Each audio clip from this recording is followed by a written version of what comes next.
Upper Neotopo Dam. Tara samahan niyo kami sa 40 minuto na lakaran bago namin marating ang dam. At itong bridge na to ang siyang bumungad sa amin sa lugar na ito. At dito na rin mag-uumpisa ang mahababang lakaran. Hello mga kanognog, ako si Joshua, ang Pinoy na naninirahan dito sa bansang New Zealand. Habang kami ni Negneg ay nag-enjoy na pinagmamasdan ang ganda ng mga puno at paligid, dito kami talaga namangha sa aming nakita. Isang punong kahoy na may anyong hayop na tila parang isang manok.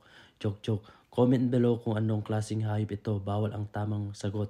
Hehehe. At dito na may makikita ang iba't ibang uri ng puno at halaman. At ang karaniwang makikita sa bush ng New Zealand ay ang tree fern. At makalipas ang ilang minutong paglalakad ay ito ang bumungad sa amin. Ang napakaganda at nakakamanghang talon. Pakinggan ninyo.